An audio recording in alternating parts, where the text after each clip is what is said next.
into day 2 of your Wager Smart Best Bets. I'm Corbett Koslak. I was 0-5 yesterday, but I only got 5 minutes to get back at it today, so we're going to jump right in. My number 5 lock of the Sunday of NFL Divisional Weekend, January 13th, 2019, is IPFW minus 1.5.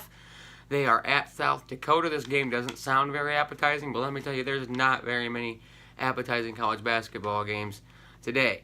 IPFW minus 1.5, they're getting 55% of the money. They are averaging 84 points per game to just 65. That's 19 more. That's a big difference. They're 12-7. South Dakota's 7-10 under 500. IPFW's won 6 games in a row. South Dakota has lost 4 of their last 5.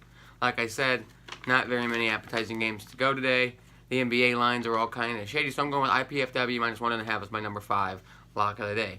Number 4, Mizzou, plus 3.5 at South Carolina. That game got moved from yesterday because of a snowstorm in Columbia, Missouri. They couldn't get there. They drove to Kansas City. They are there playing their first conference game on a Sunday since 2009 when they were still in the Big 12.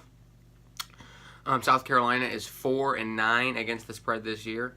Mizzou shoots 8% better from downtown. Just 45% of the money being placed on Missouri in this one.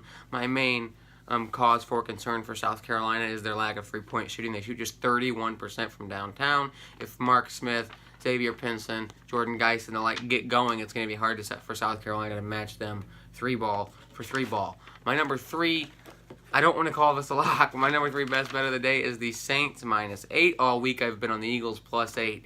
I have flipped. After seeing yesterday's games, you realize why these teams are as good as they are.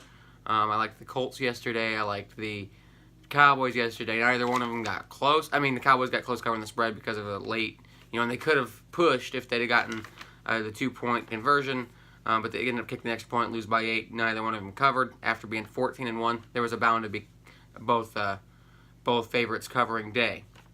Saints also just getting 48% of the money at that minus 8 line. They are 10-6 against the spread this year, 13-3 overall. The Eagles are 7-9-1 against the spread. Saints 48-7 over the Eagles back in the regular season when Carson Wentz was still playing. They just are a whole lot better than the Eagles last week against the Bears. I was a little iffy on the spread.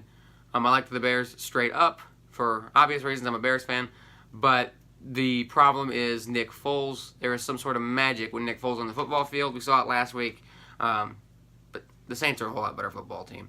My number 2 lock of the day. Now, these last 2 I feel very confident in. Michigan State minus 8 at Penn State. That starts at 4:30. Michigan State getting 70% of the money. They're 12-4 against the spread. Penn State is 6-10 against the spread. Penn State is a terrible basketball team, and Michigan State is red hot. They've won 9 in a row. They've covered the spread in 5 in a row. And again, they're only laying 8 or 7.5, depending on where you're doing your business this morning. They shoot 9% better from the field, and they shoot 8% better from the 3-point line. And again, they're averaging 19 more points per game. Usually I'm a little iffy about betting teams covering big spreads on the road, but again, Michigan State is a whole lot better than Penn State. Penn State almost got to the tournament last year, ended up winning the NIT, but they are bad. They are very bad this year. My number 1 best bet of the day, I am about 90% confident in this one. The Chargers plus 4. I would argue the Chargers should be laying points in this game. I think they are a lot better of a football team. The Chargers, and obviously it's Tom Brady in the playoffs, Tom Brady at home. The Patriots 8-0 at home this year, 6-2 against the spread. Chargers 8-1 both straight up and against the spread outside or on the road, and their only road loss came in California. So they have not lost outside of the state of California. The Patriots can't sack anybody, and you can't give Phillip Rivers all day sitting back there to find Keenan Allen and the like. You can't give Melvin Gordon that kind of opportunity to run the ball when you can't. You have to bring extra guys just to get to the quarterback.